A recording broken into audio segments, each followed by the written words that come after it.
Hey there, everybody. Thank you for joining us on the Political Deep Dive After Dark. Right now, it's just me. Emily and will be joining shortly. Dan had a 9 o'clock that'll be joining us after that. And I think Tyler's off this weekend. Care Bear, we'll see her if she comes. We love Care Bear. So anyway, so this week, we talked about veterans homelessness. We're talking about the, the really with Memorial Day weekend, what it means, what that holiday means. It isn't a veterans holiday. Those people get their holiday November 11th. Um, this is for the people that died, who didn't make it home, uh, who suffered. The ones that suffered things like Agent Orange exposure, who took their lives due to um, you know. PTSD, suicide, burn pits in Iraq and Afghanistan, or Djibouti, or wherever the hell else we're putting our people. These are people who died because, especially over the last 50 years, we don't know how to deal with people. Our foreign policy has been complete and utter disaster. And so that's what's, that's not 50 years. We're more 60 years now, include Vietnam in that disaster as well. Um, but anyway, that's where we're at. Memorial Day weekend is to honor those people who didn't make it home, who died because of their injuries from service, who died because of things like Agent Orange, PTSD, burn pits, all that nasty stuff that we did while we're over there. So if you're, having a barbecue tomorrow, think on those people. Let them know that, if we talked about it during the main show. If you know somebody um, that is a veteran that's lost a friend, that left people behind wherever they served, invite them over, give them a beer, give them a sausage, a hot dog or a sausage or whatever you're cooking. Let them know they're not alone, and that you're thinking of them today. And that you're there for them, because that's the best way to be of service. Um, the other announcement that I had on the main show is that starting next week,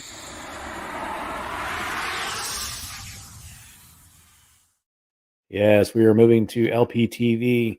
The main show is. This one will still be broadcast on all of my normal political channels. Um, but the political deep dive will be on LPTV.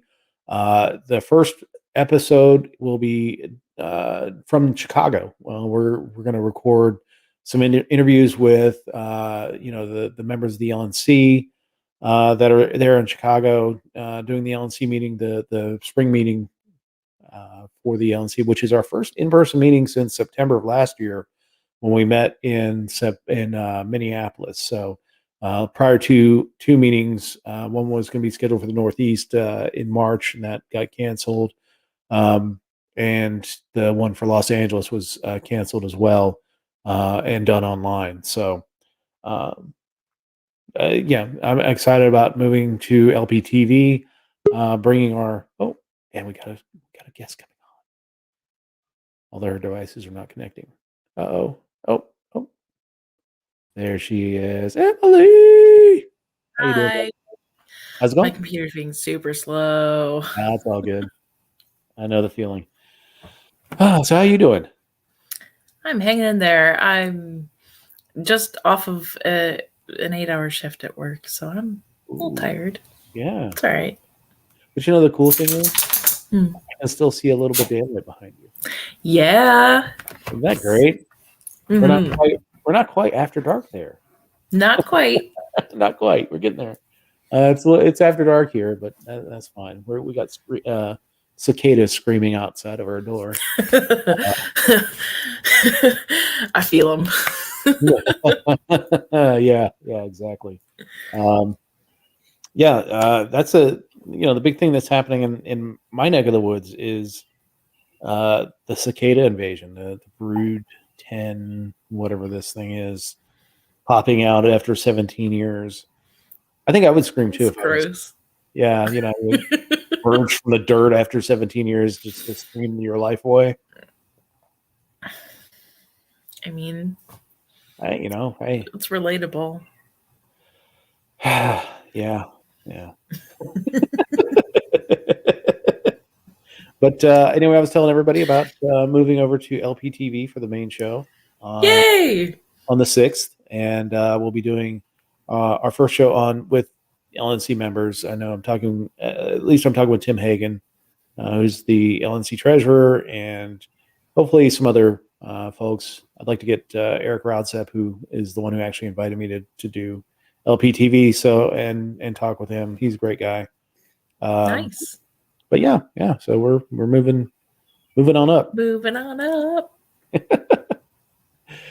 So so you've got a new job. Got a new job. I'm really liking it. Good. Yeah. I mean, I'm selling appliances, which is appropriate, and Excellent. yeah. I was just at Lowe's today, yesterday myself. We purchased a screen door for our house. Ooh. Yeah. It was. I want to buy all the things. Like, I'm on a mission. I'm going to learn how to do everything, so I can, plumbing, building. I mean, I already know a little bit about building projects and stuff, but yeah. I want to be a home renovator. I am mechanically declined. I'm not good with building. I mean, I put this desk together. Well, my wife and I put this desk together. We put our TV card together. I put a big ass grill together when we moved here, but I hate doing it. I just, I'm just happy to. It's not for everyone. Yeah, it's not my thing. I'll be happy to just pay someone to do it. I'm stimulating the economy. All right. Yes. Yeah. And boy. War. Yeah. The economy and your industry now. Inflation. Holy shit. Yeah. Well, it's inflation and tariffs. Right, exactly. And I know for America, especially, manufacturing is super bottlenecked. Just recovering from COVID. Supply chain. A lot of companies are having issues. One of the things that they lack right now that you would never have thought of before, but shipping containers. Like shipping containers are they're trying to interesting. Yeah. The shipping container industry is hopping right now. They can't produce them fast enough, and it's because with COVID, people were staying home, and when you're staying home, you notice all the crap that's going on in your house that you don't notice when you're spending a third of the day at least outside of your home, and let's be real. The stimulus has helped us as well. You get a couple $1,000s here, a couple $1,000s there, and you want to go fix the thing. And so you got more people staying at home and getting, even the people with unemployment getting a little bit extra money off the unemployment are now able to, go fix and do home repair projects, DIY stuff. And that's, creating some of the bottleneck, or at least this demand issue that's driving up the prices. But then you also have to factor in the fact that the Fed and the federal government spent $10 trillion last year. And then we got the news this week that Joe Biden wants to slap another $6 trillion. This is even talking about his infrastructure plan, whatever he wants to do with reinventing Obamacare, any of these other grandiose plans that he talked about in the State of the Union. This is all, this is just baseline federal spending. And they're talking about normal baseline federal spending will be $8 trillion in 2030. I don't think if you're starting at $6 trillion right now, it's going to be next year. It's $8 trillion. I know. Yeah. What kind of I, unrealistic expectations are we holding for our government officials, you well, know? we've actually put ourselves into a situation where a $15 minimum wage is now it's not even really a living wage. You No. know that $15 an hour is not, especially if you're living in one of these large cities. It's not enough. And I'm a person who doesn't believe in a minimum wage. We haven't passed a nationwide $15 minimum wage, but right now, effectively, it's above $15 just to get somebody to come into work. Mhm. I've had, wanted to get some Burger King the other night, and it was shut down because they didn't have the workers. And I got a friend in Joel Davis. Hey Joel, in Paden City, who has a restaurant on the Ohio side that has been closed several times over the last few weeks because of not having workers come in. Damn. It's a struggle because when you got the government paying for people to stay home, that's part of it, but then it's that's not totally it. It's that No. I mean, it is to an extent that a lot of these jobs that are having issues staffing people are high stress, low pay jobs. Yeah. Um, that if you're going to make a comparable wage just not doing anything, why put yourself through the stress? Um, and but it's also you know schools have been closed. How do single mothers? How do you get daycare? Well, Um, and daycare is so cost prohibitive now. It's yeah, you may earn more by not going to work, you know. yeah, yeah, Um yeah, but just holding on to your money. I think we're going to see a real shift. I mean, we're already starting to see it with the employer employee relationship. Employees are going to start demanding to be treated better. yeah. And unless employers give into that real quick, this problem isn't going to solve It's itself. a cyclical thing because they're Yeah. going to have to raise wages, um, And it's which not is just fine. wages, it's benefits, it's how you treat your people, Yeah, it's, expectations of hours and so on yeah, and so forth. yeah, exactly. And as we as consumers are going to have to adjust our expectations on things, Yeah. like you know you that fast food restaurant, may not have people to work the drive through. They may not, or they may work the drive through, but you can't go in and get a burger. Mhm. Well, and Or you're there's gonna something have to, else that we should think about in regards to fast food restaurants shutting down is there is such a thing as food deserts yeah, or, places throughout the United States where people don't have access to grocery yeah, stores. oh And yeah, it's for many people, it's wild to think about, but they legitimately don't have access to grocery stores for one reason or another. And fast food is their only way of feeding their families. Um, and so you can bet your boots that government's going to step in, find some way to step in and make the problem worse. yeah, yeah. Uh, Speaking of government, this week there's a plan to bail out Jeff Bezos's space company for $10 billion. The same week that he's planning to buy MGM Studios for $8.5 Right. billion. Uh, Yeah. Interesting.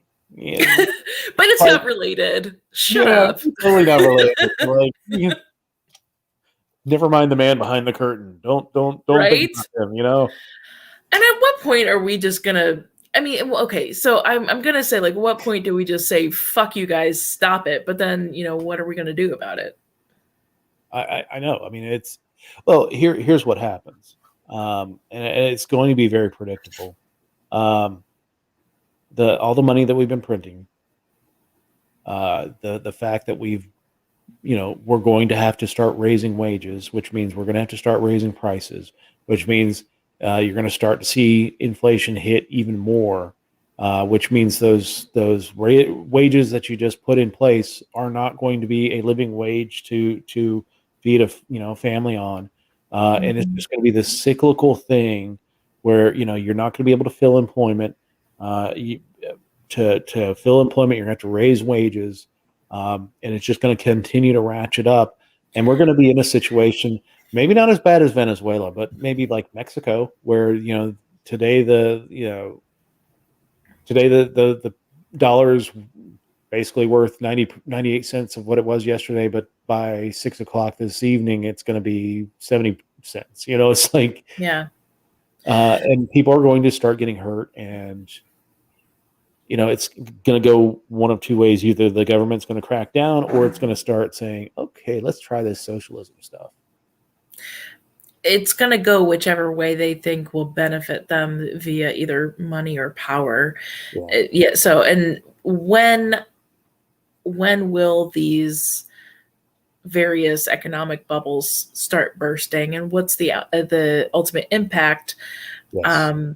So, I mean, I don't know about you, but I would start Googling or using whatever search engine of your choice, how to survive a economic downturn, making sure that you have seeds and the knowledge on how to grow your food and cultivate your food. Um, Which it's better to be prepared than go hungry later. Yeah. Which pests? And let me tell you, rice and beans will get old real quick. Yes. Yes, it will. Though they're easy and cheap to buy, they'll get old real quick. Yeah. When do we start using the PJ O'Rourke called it Purina human chow, the stuff that we send over to third Yeah. world countries to during famines, that kind of. But some food is better than no food. It just Yeah. government makes everything worse. Government every step of the way finds some way to lower the quality of life. Exactly. Yeah.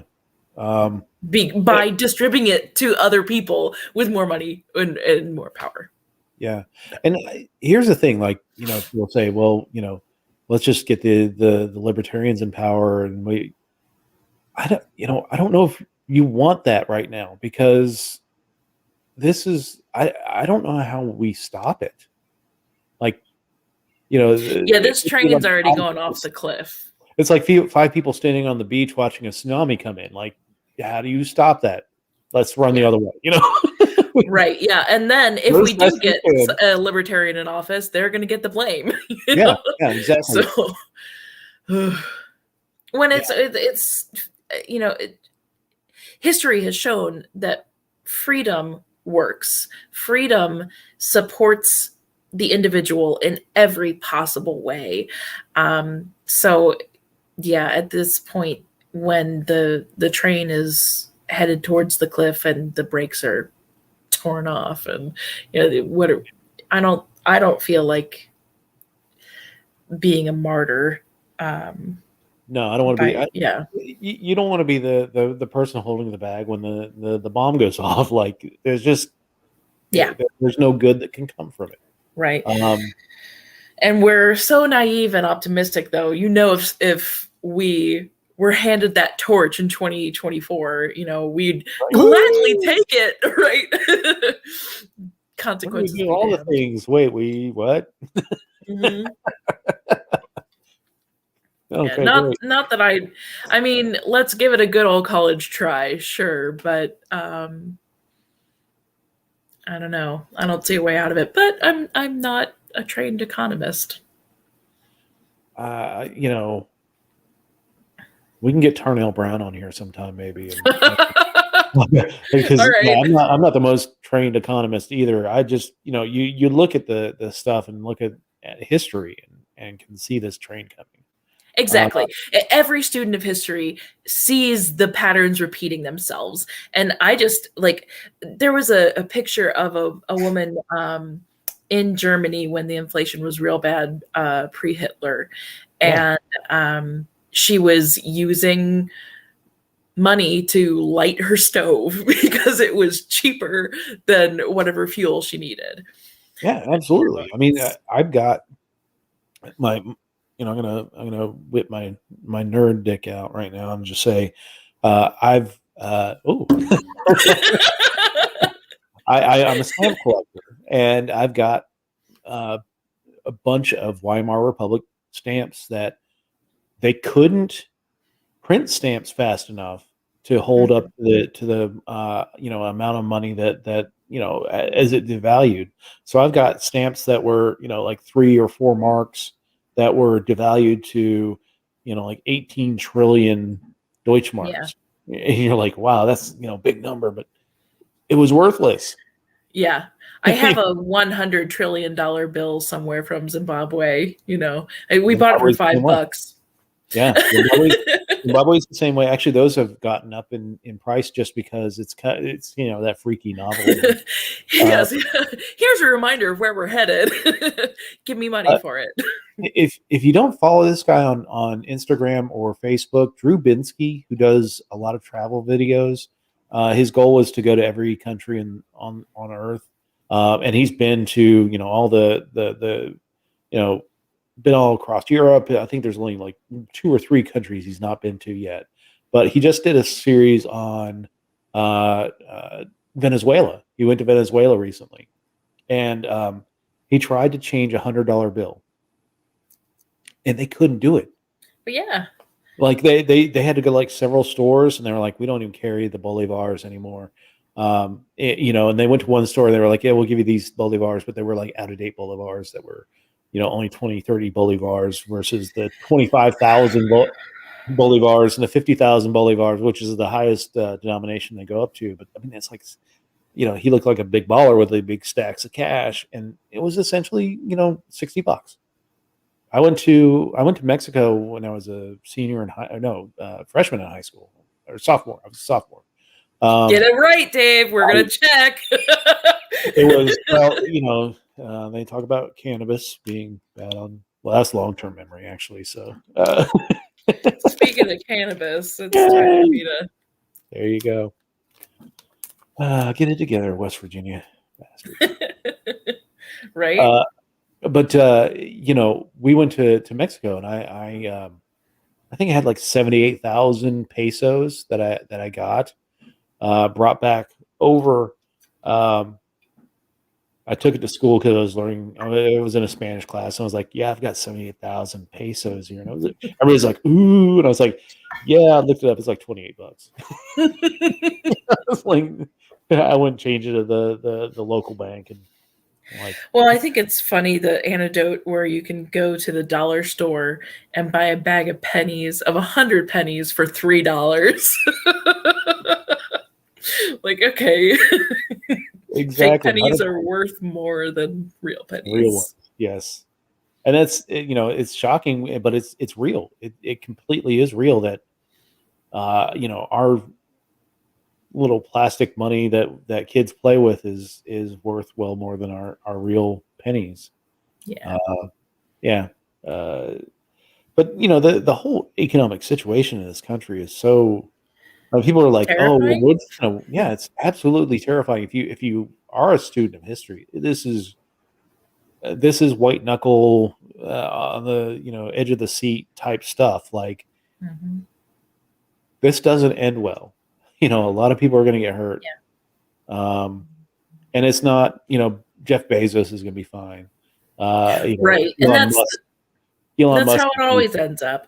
Well, not always. not always. But the times when it doesn't end up, it's a bloodbath. Yeah, Like French Revolution, Russian Revolution, the one of the English Civil yeah. Wars.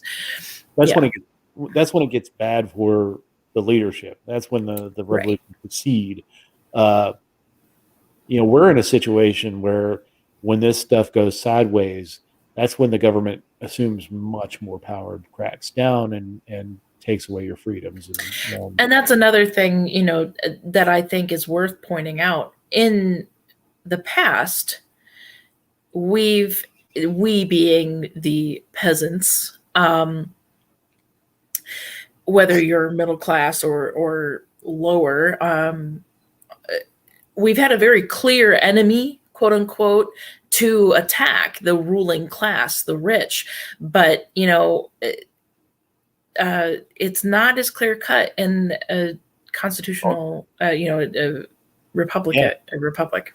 yeah, no, I'm no, tripping over my words. oh, it's all good.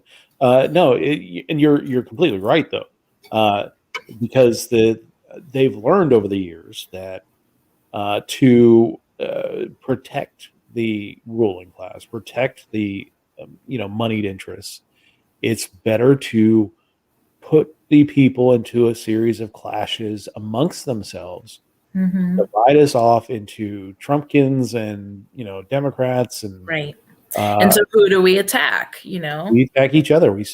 And we're going to focus more on how serving that one interest over all the other people that are we're all getting screwed. Everyone's getting screwed Mhm. just as equally. Right. But Except for, people like Jeff Bezos, yeah, who's getting who's who's getting gonna our money to buy shit. he's not only going to get MGM Studios, which may not be the best investment. I do think Fair that enough. movie studios are kind of maybe something that's going to not go Yeah. past the COVID crisis. Maybe kind of be the record of our day, and maybe it comes back as a nostalgia thing like records did, but maybe that Mhm. big blockbuster movie is not Right. the thing that drives us out to the movie theaters. Um, but he's going to make a 1.5 trillion dollars or billion dollars, I'm sorry, off of uh, you know having a crappy failed space project, and then get that 10 trillion or $10 billion and spend it on a movie thing, and still have 1.5 billion dollars to play with. Like, I don't know the right people. Right. It struck me, and I've been thinking of it. It's like it's one of those things that has just stuck in my craw for, it has to have been 2 or 3 years now, maybe in four. I was watching Tucker Carlson one day with my ex-husband, and he had it on. It wasn't voluntary, but we all know I had kind of a crush back in the day. But it's over now. I don't like him. No, he mentioned that he referred to the ruling class, but he referred to himself as being the ruling class. I'm like, what the fuck? Like, he's not elected to anything. He's just some rich white guy on TV, Yeah, and yet he thinks he's the ruling class. So like, that's interesting. And we're Americans, so why do we have a ruling class? I know. Hmm. Right? Oh, so Yeah, yeah, I'm glad I dumped him. the bow has been untied. Oh, Tucker Carlson. Yeah, I still have a Yeah. thing for Dana Perino, but that's Oh, yeah, I can see that too. well. Actually, I competed against Dana Perino. She was in speech and debate at was she at Boulder, University of Colorado? Anyway, we were at a speech and debate tournament in 1992 in Colorado Springs at the USAFA tournament, Air Force Academy tournament, and didn't even realize it. And but when she was But a did you win or lose? That's the important question. lost like a motherfucker. Come on now. Yeah, I was never really good at. I wasn't really good at debate. The whole people pissed me off in debate. Like Lincoln Douglas was annoying, but like cross examination debate, there are two main styles of debate in intercollegiate forensics, as they call it, or they used to call it. Um, and Lincoln Douglas, which is one-on-one debate in that traditional debate style that Lincoln and Stephen Douglas did when they were debating abolition. And there's cross examination debate where it's two teams of two, and there is there is the ability to cross examine, and it's much more structured. Um, I was just cross examination debate always somebody would always drop.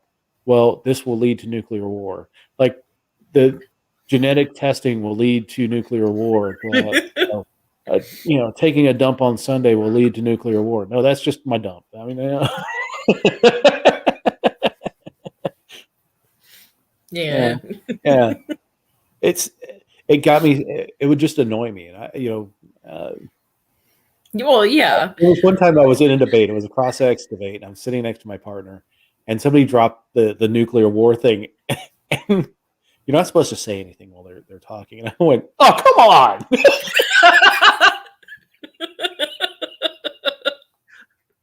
And I was suitably chastised for my outburst. Nerd culture. Yeah. I've never really been in like I'm a newbie to politics, very new, and I already have a disdain for like fuck this, I'm over it. It's a bunch of circle jerks at this point, like just oh yeah, I agree with you, I agree with you, let's agree with each other. Like okay, thanks, we're not getting anything No. done. So I don't know anything about debate or plus I can't speak very well anyway. Well, you speak just fine. Formal I debate. just did circle jerks to describe my point. Like maybe not. Hey, Thanks. That's that's nice. that's actually, you know what? Well, when you look at debates that we base our U.S. presidential elections on, they are not formal debates. They're not formal. As much as they try and write rules. You remember Trump just basically talking over Chris Wallace for an hour. Um, you know, there are rules, but they generally don't pay attention to them. It's the person that speaks. Government officials not wanting to pay attention to rules. Shit. What? But yeah, Craziness. but it's the person that speaks the most genuine is usually the person that is seen as the winner of the debate. They're not using fancy technical jargon and all that crap. Human beings responding positively to genuine conversation. Yes, whichever politician can fake that shit the best. Yeah. Right? Exactly. Yeah. Yeah, that's frustrating. Listen, politicians, if you're going to try to take advantage of us, at least pretend that you like us. Yeah. Give me a kiss in the morning before you leave. Yeah. Right. Goddamn bastards. This world. Yeah. I was born without my consent. Mom, you take me back. I'm looking at you. What are you doing? All right. What else are we going to talk about tonight? You got any good news? Fun news? None that I should probably share in a public forum. Nice. I forgot what I was told we were going to talk about today. All right, here we go. We're going to talk about. Oh yeah, so we did my show on veteran homelessness. We're now at Memorial Day weekend. Of course, we were talking about veterans, and it's not a veterans holiday per se, but it's amazing. In 2009, former Secretary of the VA Eric Shinseki said that he had a 5-year goal to end veterans homelessness. How'd that work out? I will give them credit that they have done. They have reduced the number of veteran homeless veterans in the country pretty significantly. They did over half between 2009 and 2011. Right now, between every night they estimate about 40,000 homeless veterans in the United States. It's a medium-sized city worth of veterans that are homeless. Yeah.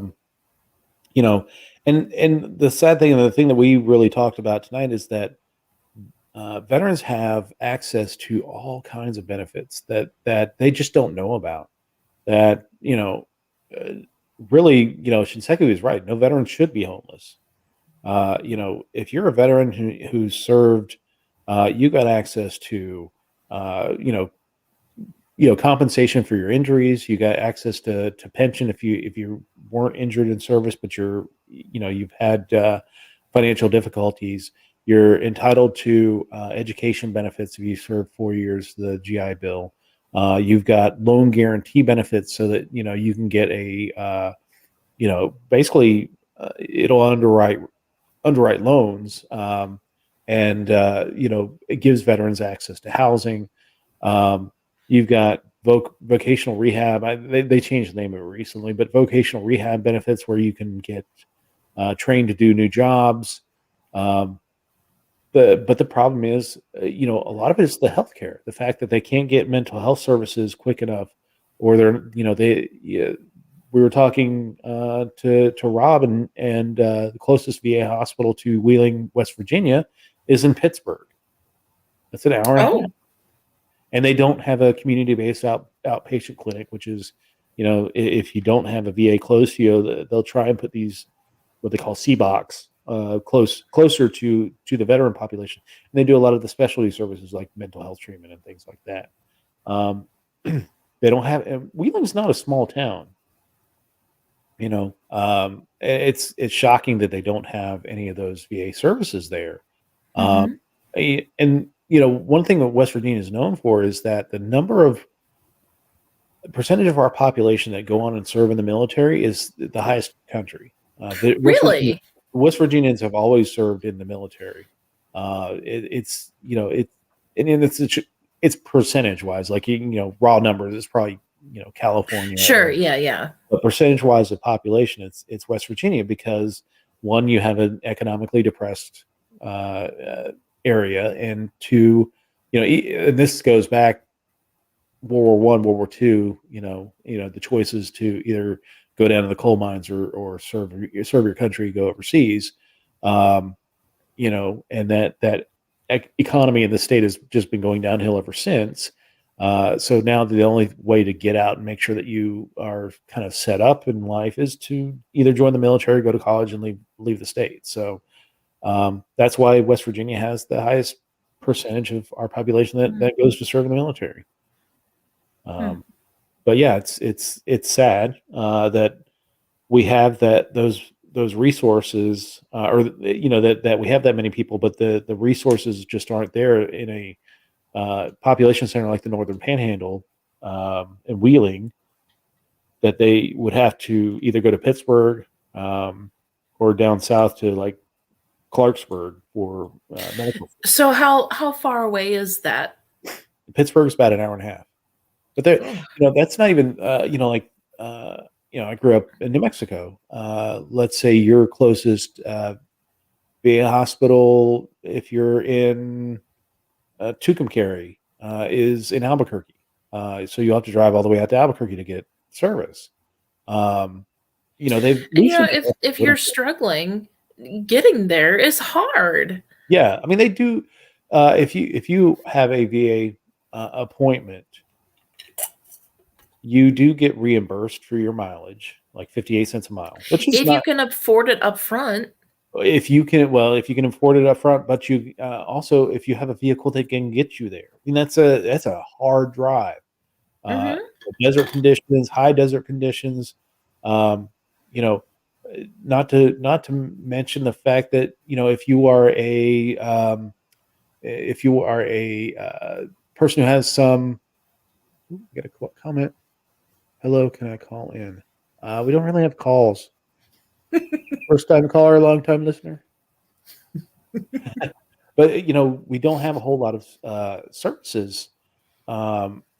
Or if you have like issues like stamina where you just can't sit for 2 hours, driving to a clinic, then having to get up and walk to the VA hospital, and those VA hospitals you can't really park anywhere near, so you have to walk a long ways to your appointment. I mean, it's just that's why I thought the Veteran Choice Act was great, because it does give veterans the opportunity that if you're outside 40 miles of a VA outpatient clinic, or uh, uh, you know uh, yeah, hospital or something like that, that you can use a local doctor, that you can arrange to have a contract examination or contract medical appointment done, and that the veteran can stay relatively close to their home.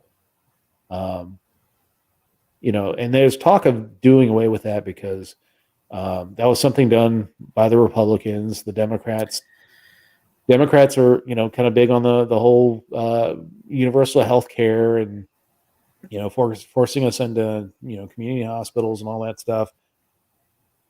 Hey, we can't build enough VA Does hospitals. does the VA utilize telehealth at They all? do. That's one of the nice things. They Okay. do utilize Yeah. telehealth, but and it's amazing the number of doctors who will at one point in their career work at the VA is uh, amazingly high. Because they do for the number of years that they serve with the VA, Mhm. they get their student loans offset. So that's Mhm. big incentive for somebody who's got 150 to $250,000 in medical school debt.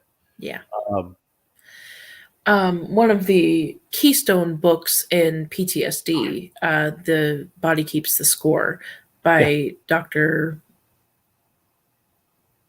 Van der Kossel or something like that.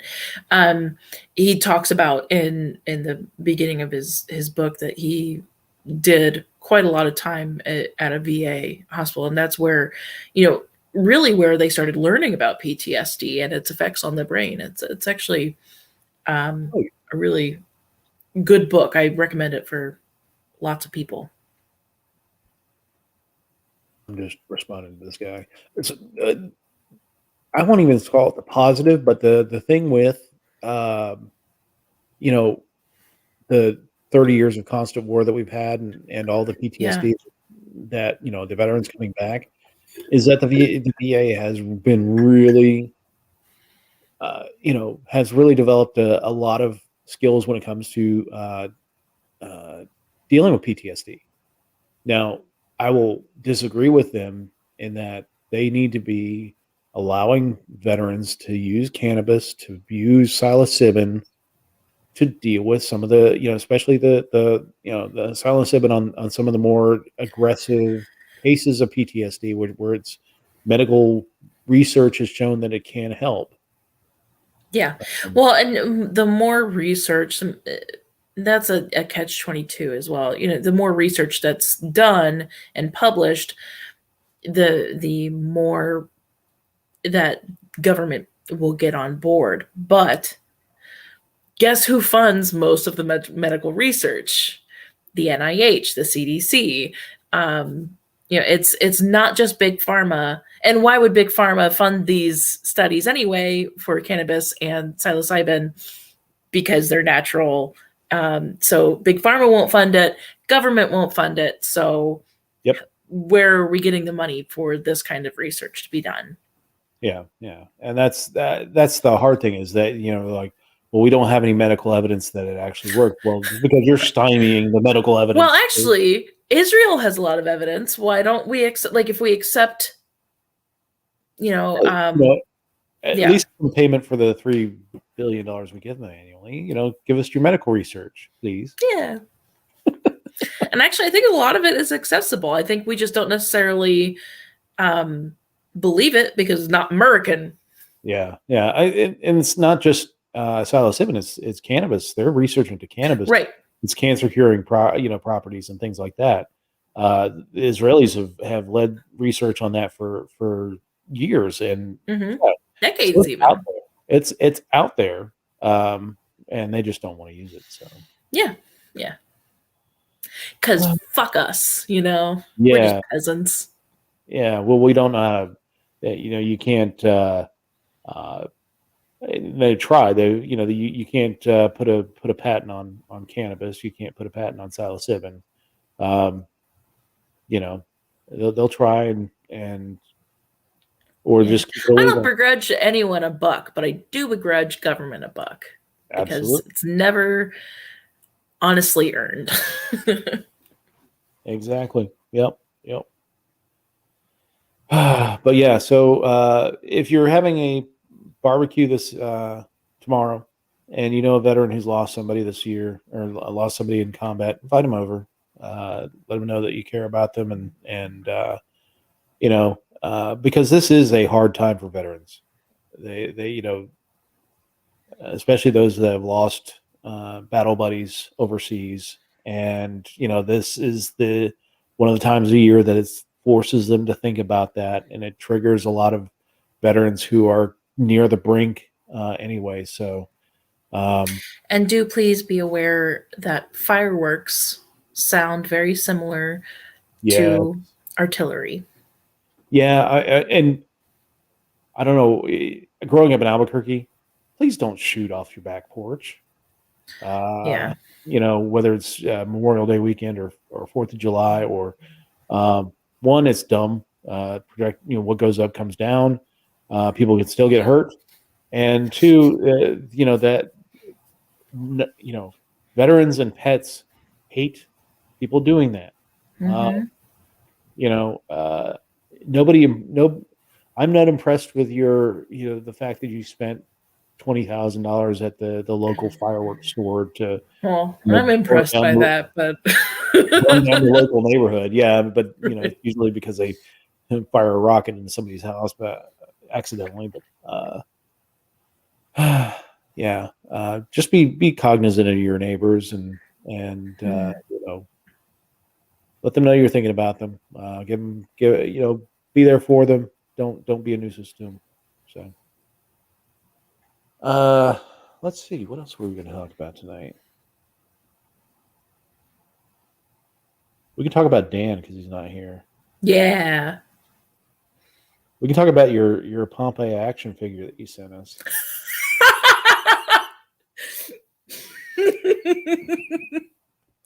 I don't know if that's a real mask. I don't know if that. So he's referring to last week. I talked about going to a traveling museum exhibit, which showcased items from Pompeii, including the infamous death masks, where these people were encased in ash so quickly that we see people locked in embrace. For example, well, this one example was dude masturbating with just Hold it down. kicking back with his hand on his dick, and it was a joke meme about, I don't know, Dave, can you show it? Uh, And, um, it's a. I don't know if you can see it here. oh, you can't just share it on your screen. Yeah. Well, yeah. When impending doom is before you, crank one out. Hey, I can think of worse ways to die. Yeah, I mean, unless he didn't finish before it happened, and then it's eternal blue balls. Well, there is something to be said for teasing. Yeah, but with no hope of release, then. Well, the Oblivion takes care of that problem. Come on. And let's be real, that's what an orgasm is for anyway. There you go. So there is one big story that came out of Israel. One of Bibi Netanyahu's coalition partners has turned on him, and looks like he's going to be out of a job soon, which also is a good thing because he will be up on criminal charges. Which that's the reason why he's held on to power so long, is that he knows that once he leaves office, he's probably going to go to jail.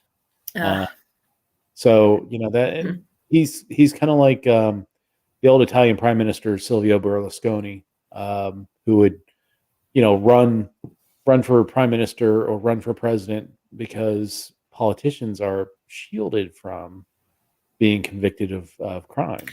So, how convenient. Yeah, that's one thing I would love to see is waiving that. Ending qualified immunity would be awesome. That would be phenomenal. Yeah. When you do something dumb, then you play stupid games, win stupid prizes. And prizes. People are so crooked and corrupt. Well, especially the ones that want to rule over our lives. Right. Yeah, not everyone. People want to leave you alone. They're fine. The ones that try and rule over your lives are assholes. So, but they're At that least without consent. exactly. Yeah. So, you have any big plans for tomorrow? Are you working or No, actually, they were merciful since I'm new. nice? And Yeah, at Lowe's, it's a big day. yeah, retail is brutal when it comes to holidays. My Yeah. wife did retail for she worked at a mattress store for 10 years. Now, have you ever heard of the there's have you ever heard of Mattress Firm? Yeah. Okay, so Mattress Firms all over the country. It started in Houston, moved to Atlanta, and my wife started working for them fairly early on, like the original crew that started the company. Um, they did some really weird things, which has led to them there being a conspiracy theory about Mattress Firm, which I saw. Well, I saw this thing with it was like a list of all these conspiracy theories and then ranked from believable to less believable. Mm-hmm. And it was somewhere in the middle, but it was still kind of in the unbelievable category. But Oh, okay. apparently, a Mattress Firm, and we knew this, Mattress Firm would do things like come into a market and they'd just buy up all the competition, and which would result in like one mattress firm being like 10 feet from another mattress firm, like just Yeah. and because you had mattress firms like everywhere, people would start to say, how are they making money? And Right, right. well, for the associates, they aren't. They're largely treated like slaves, and uh, you know, See so our earlier point about yeah, employer-employee relations. yeah. I mean, uh, a store manager would be in their store from 10 a.m. to 9 p.m. And on holiday weekends they'd have extended hours and ridiculous sales goals to be able to make any kind of anything above their commission Bonus. or even to Mm-hmm. hit their commission. Um, Mm-hmm. but the question started going out, why? How are they making their money? So I guess apparently the thought is there's some kind of front, either a drug front or kind of a front for like CIA or something like that. Front company. Um, I mean, I can tell you from experience, it's not the case. It's just really shitty business practices. Like, you Yeah, don't open, usually, yeah, when you don't there's open a something store like, afoot. or buy a store and then keep it open. If you're buying out your competition, just close some of the stores. But they did. They just buy out the competition and they just rebrand the stores, and then you have managers across the street competing with each other for customers, and it was completely ridiculous. But that's Mm-hmm. that's how they did it. Um, So yeah, if you ever see the Mattress Firm conspiracy theory, it's not valid. It's just bad business. Noted. There are so many conspiracy theories out there, but I remember seeing the Mattress Firm logo because it was kind of burned into my brain for so long, um, on this little infographic, and I was like, Mattress Firm conspiracy theory. So of course I had to Yeah. dig into it. Like, the hell are they talking about? Oh man. Trying to think of any conspiracy theories, like, silly ones. I don't know. Well, Jeff Ruby, right? The Name sounds familiar. oh, what he's notorious, and I'm not sure why, but he owns like a chain of steak restaurants in or like steakhouses in Cincinnati. But oh shoot, I don't remember. Great story, Emily. He's not the Texas Roadhouse guy, the one that just died. uh, No, okay. I actually knew there's a couple of friends of mine that knew him, the Texas Roadhouse guy. That I don't know if he had COVID or what, but just recently died in the last 3 months or so. He was a fraternity brother of mine. So it's gonna drive me nuts that I don't remember. Like, there's some like shade around him, and I'm not sure what. Never mind. what We'll were the drop it. were the steaks good? That's the really Um, Yeah, I mean the restaurants are usually overpriced, and I only went to one. It was like for a special occasion or something like that, and I remember it being wonderful. Which one? The Texas Roadhouse guy? Yeah, it Yeah, must I be think because so. Jeff Ruby's still alive. Okay, yeah, yeah, um, yeah. That's sad. Oh yeah, that's right. He had like some chronic pain thing, I think. Uh, Oh yeah, yeah. pain is underestimated, and I think Oh God, yeah, most people experience it on a daily basis. yeah, yeah. That's sad. Yeah, people don't understand, what pain will do to people, what it'll make you do to Hmm. yourself.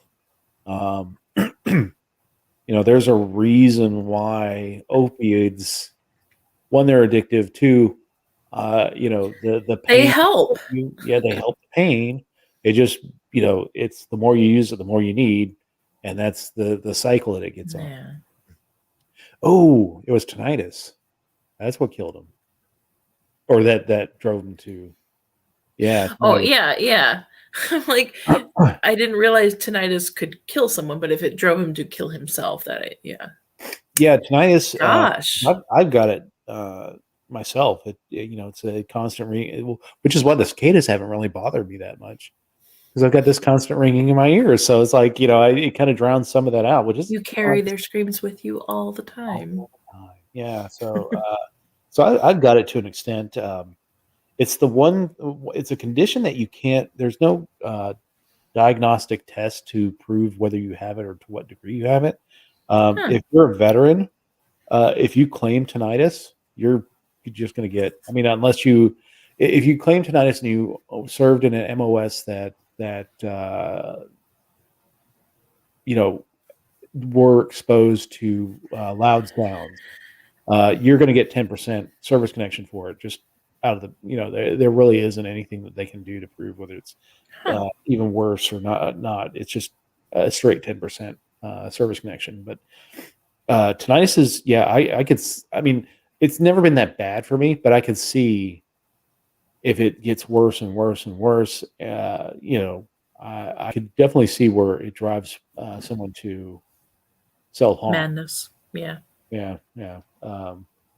But yeah, and thanks for the feedback, Greg. Appreciate that. Yeah. Um, yeah, it is you know, uh, that and pain, chronic pain, the stuff that we've been going through in West Virginia with the opioid crisis.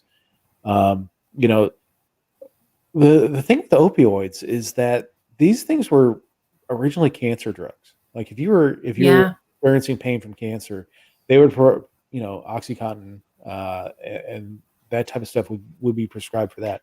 It was never meant to be prescribed for pain. It was extremely effective in dealing with pain, which is, if you're a busy doctor, you just want to get somebody out, and you do want to help them, but if you can keep them away for a while, that's great. That reduces your workload. Um, and then it just became convenient to prescribe it, and then it became, as the drug manufacturers realized that there was such a market for pain and OxyContin, there was that perverse incentive for them to, uh, you know, all right, well, let's get the doctors prescribing it so that it increases our profits on OxyContin. And Well, ugh, and let me tell you, like, for people who don't know chronic pain, it can truly lead you to desperation. Just yeah, have to get out of this pain in order to be able to function, live your daily life. Otherwise, you're actually crippled and worthless. Not worthless. That's a terrible, terrible choice of words. I'm sorry, but you feel worthless to yeah. people around you because you're not able to do what you wish you could do. And the fucked up thing about Oxy is that it when you start getting the withdrawals, it creates the pain. It creates more pain. Yeah. So the pain is even worse than it was before with just, before it was treated. So now you got this overwhelming need. And then if we've restricted access to Oxy.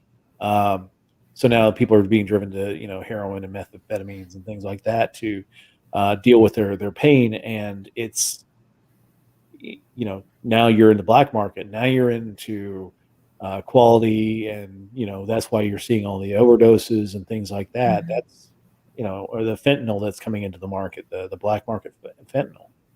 Holy shit! I mean, fentanyl. I mean, you have to be a licensed anesthesiologist to be able to use fentanyl correctly without killing somebody. Oh, Because fentanyl, basically, all fentanyl does is regulate your breathing.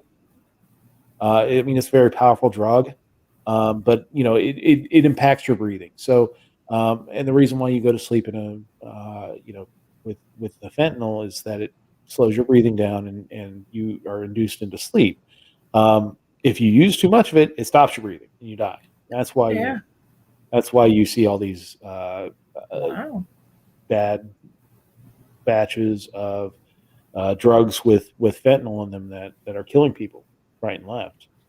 Um, because I didn't really, realize. yeah, you really need to have kind of an expertise, because fentanyl, which is why when you do a surgery, you usually meet with the anesthesiologist first, and they're kind of sizing you up and getting an idea of, like for me, a bigger person, I'm going to need to use a little bit more fentanyl to induce the sleep. Um, somebody's smaller, you don't use as much fentanyl because it could always backfire and kill the person on the table. So, Mhm. you know, um, it, when it gets into the market as fentanyl, and it's not just American fentanyl that's getting out there. It's Chinese are producing a crap ton of it, and it's coming over in shipping. Something called carfentanil, which is even more powerful. It's a much more powerful fentanyl. You know, So yeah, that doesn't bode well. no, it doesn't. I it's amazing that we haven't had a worse reaction to some of these black market drugs, which is why I'm in favor of decriminalization, relegalization, Yep. getting narcotics into a safer environment. Saving lives Yeah, and treating yeah. it as a healthcare issue. Hmm. Yeah, yeah. So Things are broken. things are really, but like everything is broken. Like Yeah, tell me one thing that we're doing right now. I can't. It's hard. I mean, like, I think social media is kind of a shitstorm. Uh, you know, yeah, we're conversing, and there are some other social media platforms where people are conversing and that's I mean, great. there's always going to be positives because positive people exist. Even in the darkest of times, there was goodness. Yeah, So it's easy to look at all the scary bullshit going on around you and know for a fact that the world is crumbling to an end. But exactly. And hopefully the voices of the good will start to be heard again. it's not a matter of hope. It'll happen. We just have to speak louder. We have to find different ways to speak. I Yeah, mean, don't you watch Saturday morning cartoons, Dave? I do Good not. always wins. I have not. I have not watched Saturday morning cartoon. I was not a big Saturday morning cartoon fan I until don't even or think after they do that anymore. 7 years old. So we're Yeah. talking 1980. Well, that was its heyday, Yeah, like that's when it was. 78 to 85, I think. Yeah, that was when it was like pushing that those high sugar cereals like math. Yeah. Yeah. Blueberry and chocolate crunch and yeah. Hell yeah. Give me a Okay. bowl of that now. I know. My wife buys those big bags of the multicolored, uh, Yeah. the cheap bags. And like the not the name. Well, it's kind of like a knockoff of the name brand Right, right. multicolored crap and crunch. Oh, yeah. Gross. Yeah, it does weird things to your poo. I'll just leave it there. Okay. Listen, the best Lucky Charms is that bag Of just brand. the Yeah, the yeah. generic knockoff, no name Lucky Charms. Mm. Well, I like the one that my wife gets. I also like the one the Cocoa Pebbles knockoff. You know, the last time I tried Cocoa Pebbles, it wasn't the knockoff. It was just like name brand Cocoa Pebbles. I didn't like it. I remember really loving it growing up. Didn't like it. Well, childhood ruined. There you go. More for me. I'll eat the Count Chocula. Count Chocula. Yeah. Actually, Yeah. my favorite cereal is peanut butter Captain Crunch. I could eat the shit out of Yes, peanut butter that Captain. has been my favorite cereal since I was young. Yeah. Although Raisin Nut Bran, I miss it because I have to be gluten free in it. It definitely has wheat, but oh, I love Raisin Nut Bran. Is there? I mean, I see the choices for gluten-free living expanding. Yeah, You would think that there would be a market to create some cereals that and there is, and it's growing, but it's hard because people who usually can't eat gluten also can't eat a whole host of other things, yeah milk being among them. uh, And makes sense. the alternative milks that you use to Nut eat juice. cereal, yeah, like I my preferred alternative milk is coconut milk. Okay, I like almond milk. Yeah, but I can't have almond milk because it upsets my tummy. So that's it's one of those things. Yeah, Like if your body rejects food, like you aren't necessarily going to be able to eat cereal. So yeah. I it's mean, I can't do like regular milk anymore. Uh, actually surprisingly most people shouldn't like don't have what they need to process milk. yeah, Um, so just so you and I know. think it gets worse as you get older too. So Hmm. Well, yeah, I mean, if you think about how we evolved, we didn't evolve drinking from our mother's breast, after the for age of too very long, yeah, right? yeah, exactly. Uh, no, Although, no, sorry, Uh, I'm a yes, little high, and I probably shouldn't go there. there is an entire probably several terabytes of data out there on Pornhub that dedicated to that. Yeah. I'm into it. Although, I always think of that scene in Borat where Borat feeds Bob Barr the breast milk cheese, and he has it in his Oh, wait, mouth. He I tells him forget it. that It's look been on so long his since I've face. seen it. Oh Yeah, the god. look on his face was just priceless. Oh my god! Like, I, I've been meaning to go back and watch it. I remember just loving that movie, but I don't know. I've been jaded to political statements made yeah, by celebrities now. It's like, I don't know. yeah. I don't really care about your opinions.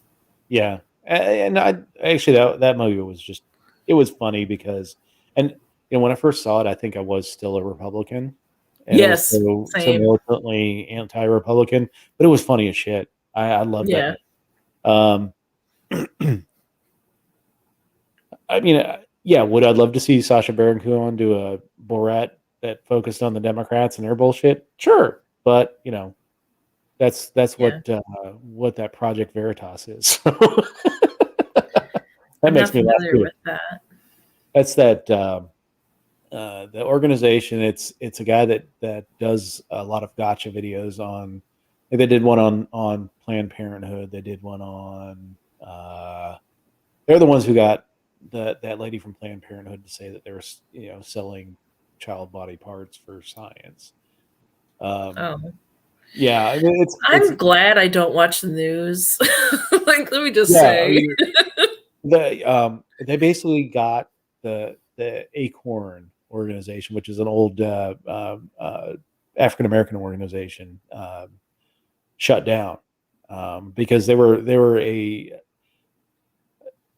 basically they got them on camera admitting that they were paying to fake voter registrations or some kind of crap like that. It got it was like the a lot of cities were doing it, especially New York City and Chicago. It became a real scandal, and basically the organization shut down. I mean, I don't approve of their tactics, and I don't really approve of their politics at all. But anyone that 9/11 didn't happen. 9/11 didn't happen. Is that what you just said? Yeah, somebody popped a comment. Yeah, Slop Doctor says 9/11 didn't happen. It did happen. Neat. It did Okay. happen. It happens every year. September 11th What kind happens. of drugs are you taking? Yeah, I'm not big on that conspiracy theory. I mean, okay, so like let's say even if like some of the more wild conspiracy theories about 9/11 were true, like what do you mean it didn't happen? What? Yeah, I mean, I have enough. Having worked in DC for years, I know enough people that some people that actually saw the plane go into the Pentagon. It wasn't a missile. It went into the. I don't have particular evidence myself. Another question. I do not have particular evidence myself. I did not take part in the investigation or anything like that. I just know what I saw. I just. And here's the thing. My entire life, I've been going about saying that government is too inept to run our lives, and they could repeatedly prove that statement to be true. Um, the number of people that it would take to keep that a secret, that kind of project a secret, and then convince however many people An to do entire what they nation, an did. entire globe that had happened. Yeah. Yeah. Okay. Oh, let's see. Let's see. Is it true that you were there on?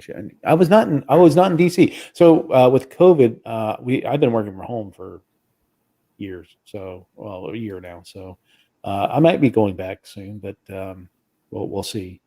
But no, I was not. I was not there on January 6th.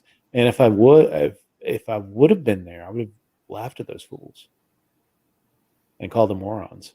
But that's just me. Um, And another one, Slop Doctor, is a Susie Baka. I don't know what that I means, don't know what that means. but Okay. rock on. Rock on. Excellent. Um, but yeah, I just think that there would be too many people that you have to keep quiet And to to pull off. what end? Yeah, Like how yeah. much easier would it be to like if you're going to mastermind something to just do it rather than fake it? And the ends that they to invade Afghanistan, like tell me there's to get at the poppy fields of oh,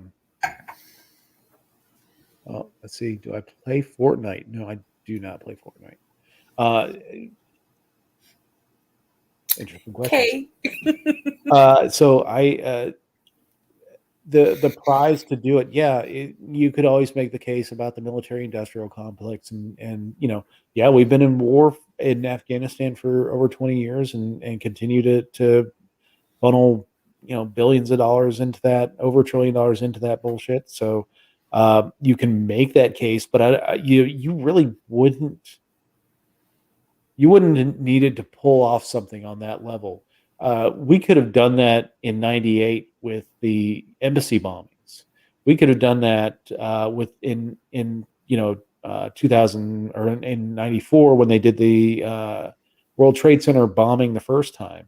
If we knew immediately How what about it in was, 41 with Pearl Harbor? Like that would yeah, have been yeah. we could have gone after Afghanistan if they were Listen, holding. all of history is fake. We're just a hologram.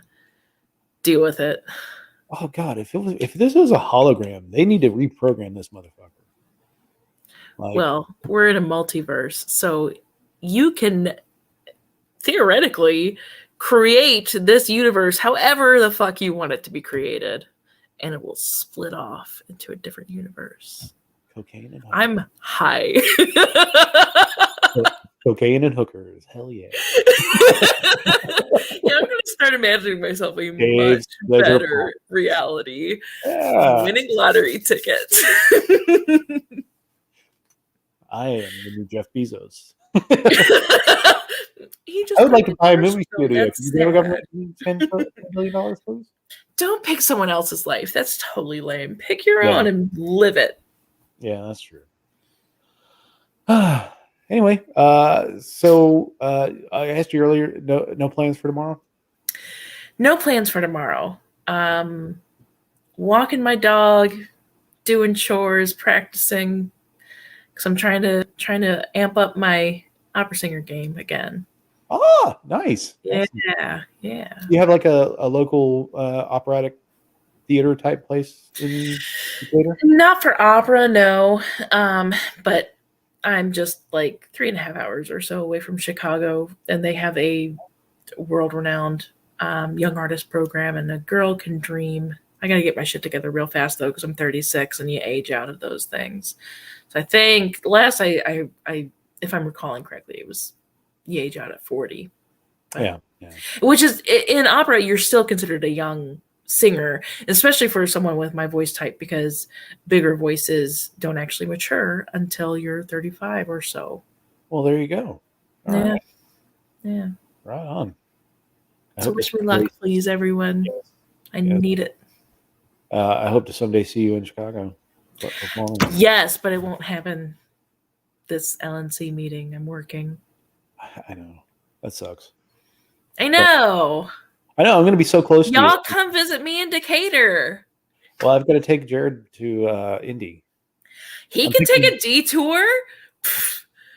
I gotta pick Jared up in Indy and bring him back to Indy.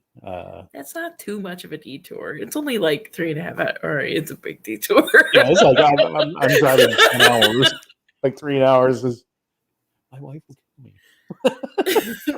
She's gonna spend that much more time in the car with me. She'll kill me. We'll die somewhere in Kentucky. Actually, I don't think we're going through Kentucky at all. We just go, yeah. Oh, through Ohio, yeah. Through Ohio. So, yeah, that makes sense. Yeah, yeah, there we go. That's some beautiful land out there. God, it's so gorgeous. Yeah.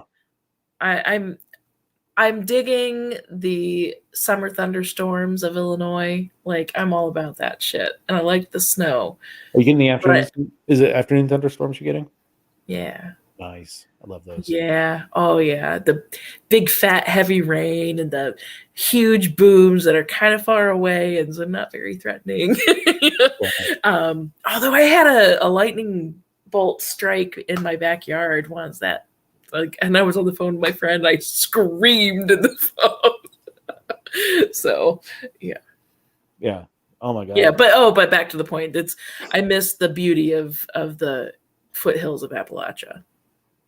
It is amazing to drive around out here, and every time I drive through West Virginia, I'm like, why aren't more people coming here for tourism and just the natural beauty of the state? Right. If you go to the New River Gorge Bridge and just wonder. I've never been there. Like, I grew up in Cincinnati. It's not that far to go, and I've never been there. Oh yeah, you definitely need to do it. And Bridge Day, which is like in October, they shut down half of the road, and people are allowed to base jump off of it.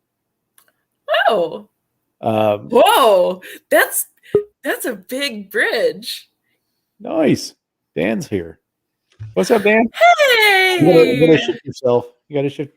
Sorry. Oh yeah. Let me fix the camera here. No, I can also drop that and trim things, and I got you. There.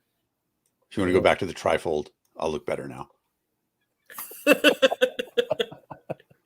No, we're good. Okay. So, what do you think of the hockey game, man? Have you seen the score?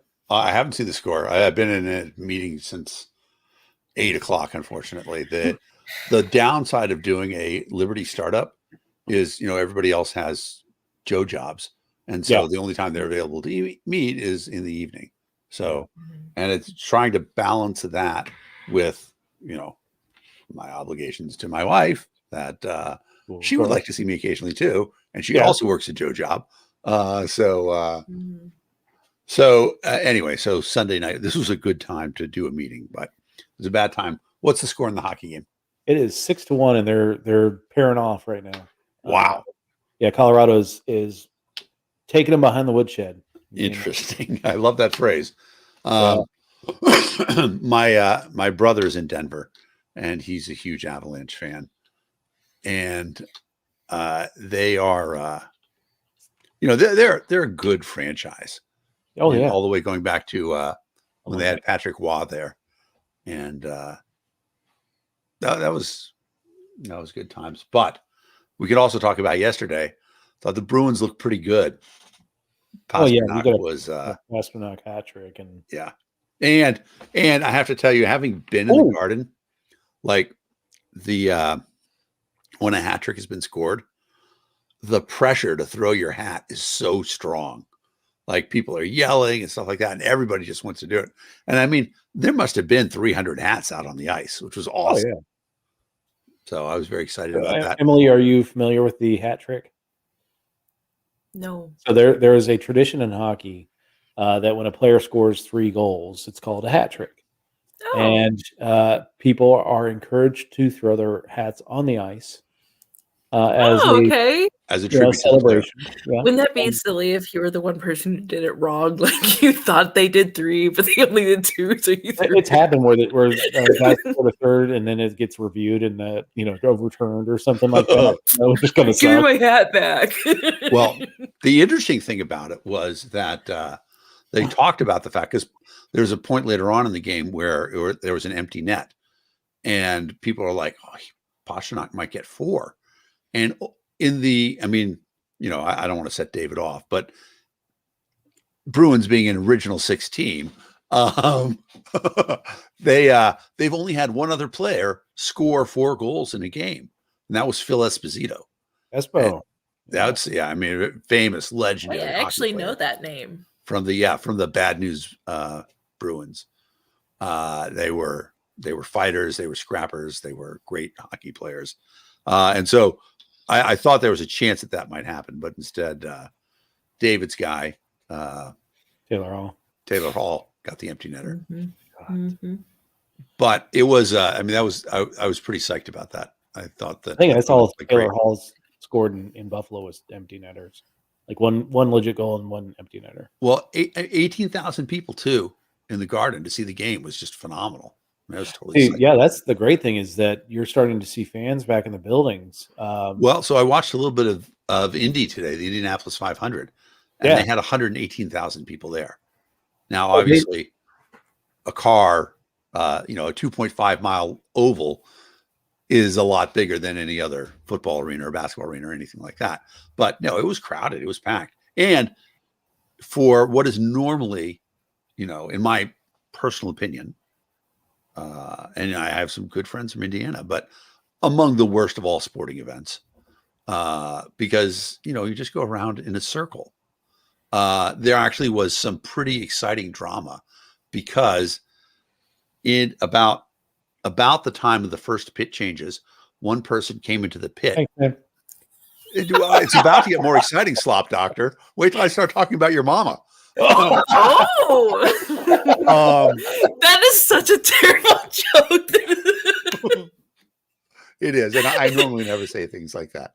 But so we can go back to talking about being taken behind the woodshed. Like what's that all about? that's normally in the South, at least, where you get your whooping. Yeah. You took this a different direction than where I was headed. No, we used to say take you out to the wood pile, but behind the woodshed, same thing. That's the traditional space to, and then occasionally to go. Is what I was thinking. And like the classic is to go and have to cut the switch that you're going to be beaten with. And I got the belt once when I was a kid, and I grew up very academic household, so there wasn't a lot. So what did you do to deserve that? I was stealing from the local drugstore, stealing candy, and I didn't actually get caught by the drugstore. I got caught by my parents because essentially, like, I was in first grade, so I wasn't really good at Right. crime at the time. And so what Yeah, happened? implying that you're good at crime now. Oh, now I'm much better. I essentially my mom found candy wrappers in my pocket. She's like, "Where's this from?" Because we had like long before like people were really into like diagnosing ADHD. I certainly was a discipline problem in school. My parents resisted efforts to medicate me, and I'm thankful that I did. I mean, I have a friend who you know is on Ritalin, and he's the most productive person I know. Because it's meth. Well, I mean, it is fascinating, you know, that ADHD is actually a lack of adrenaline, a lack of energy, and your body overcompensates and ships in adrenaline. However, anyway, so I got caught eventually, you know, and my parents are like, "Well, where did this come from? How did you get it?" I'm like, "Well, I didn't buy milk, and so I just saved the money." And they're like, "You know, milk is 4 cents, and there's, you know, $3 worth of candy here." So the math doesn't work out. And eventually, you know, I sort of came clean that I'd been The stealing. drug dealer gave it to me. Yeah, exactly. Right. That would have been more acceptable. Anyway, so my dad came home, and like I said, I was in first grade, and I got the belt, and he gave me the classic, "This is going to hurt me more than it hurts you." Yeah. And Child abuse. well, it's interesting because, so, you know, later on I became a special education teacher. And, you know, obviously now I know that the only thing that a child learns from being spanked is that it's good to have power. And the second thing that they learn is that in some cases it's okay to hit people. That's it. That's the only thing you actually learn from a spanking. And people make the argument sometimes, you know, a quick swat to stop a child from hitting something, you know, burning their hand, something like that. And the thing is that, okay, if you want to do something like that to sort of startle them, yeah, that makes sense. But if you're hitting them, that's not okay. Right. Yeah, I was belted once when I was 4 years old, you know. Yeah. So anyway, it's trauma. And oh, but I had an almost identical stealing story. I was about, you know, 7. We were on summer vacation and stole a candy bar. Someone found the wrapper.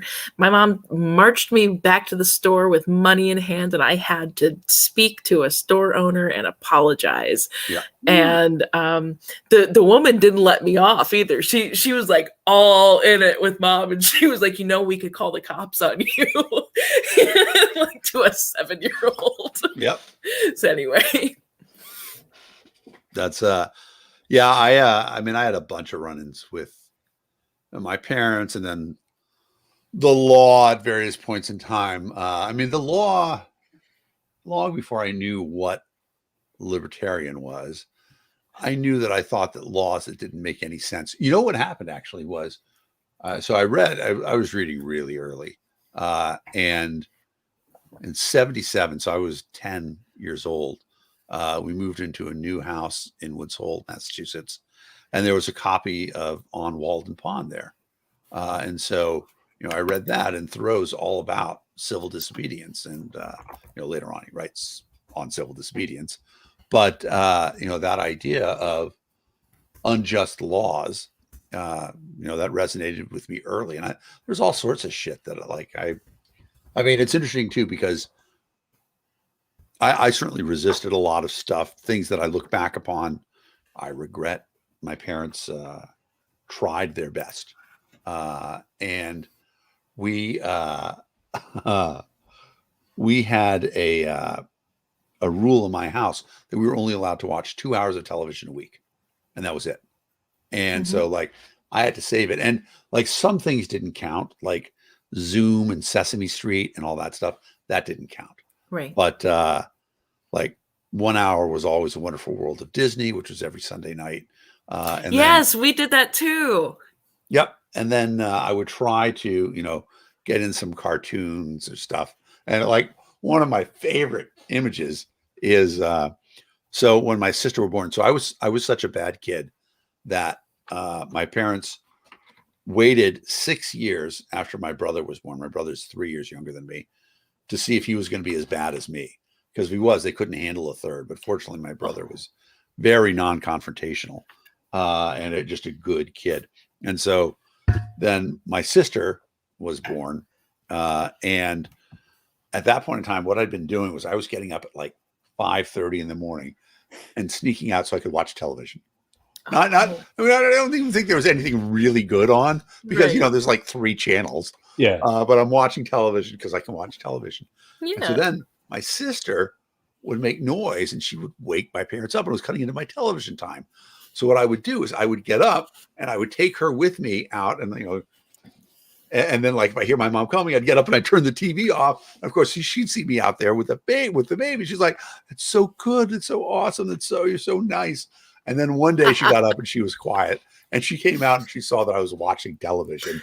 She's like, "Whoa!" And my mother is a small woman, like 5'2", maybe 110 pounds, but she picks the television up over her head and throws it down on the ground and breaks it, smashes it. It was amazing. And oh my goodness! And yeah, televisions back in the day, in at least no, my day, they weren't cheap. they weren't cheap. But it was a black and white television, and like everybody else in the neighborhood had color for like years. So okay. it meant that we were able to finally get a color television, which was pretty awesome. Silver linings. Yeah, exactly. But it was. But you definitely weren't going to be watching TV then. Yeah, no. It was TV. what they did is they put the television in their bedroom, so that was the only place that we could watch television then. So we had to go into their room to watch television, and that was pretty traumatic. But I made up for it because I've been watching a lot of television ever since. Because you're an adult and you can dictate your life. Exactly. No, that was just, I'm sorry, what? They're fighting again. Who? Avalanche and Avalanche, Vegas Golden Knights. Yeah. That's all you can do. Are you bored by your own podcast? No, somebody's laying on the ice in extreme pain. I just caught my eye. Yeah. It's interesting because Vegas isn't really a fighting team. Well, but you got Ryan Reeves on that team, so right. Well, and that's the thing, is that when you're down that low, you got to really do it. Do you remember George Larac? Oh yeah. So many years ago, I started a sports website called Sports Dot. You might be familiar with Slashdot as a nerd. You familiar with Slashdot? Yeah. Mm-hmm. So Slashdot runs off of a platform called Slash Code, and it's obviously open source. And so I essentially built a thing called Sports Dot off of Slash Code, and it's the same idea, except it was all sports. And so we did that for a few years, and we tried to get people to do interviews and stuff like that. And one of the people who did an interview with us was George Larac. And it was fascinating because, first of all, he has an interesting story because, he's from Canada, but he's Black. So already he's in this, weird minority. Then, see you later, Craig. Hi, Craig. But then he was a guy who, like, in juniors, he was just this amazing goal scorer, great skater, stuff like that. Yeah. And then when he got into the Quebec League, which is sort of where you play from 14 through 18 if you're going to make it into the pros, he just couldn't skate with those guys anymore. And so the way, at one point in time, essentially somebody told him, like, if you want to make it to the next level, you've got to be the person who protects your teammates because you're really big. Yeah. And so that was it. And, he had some reasonable seasons in the NHL.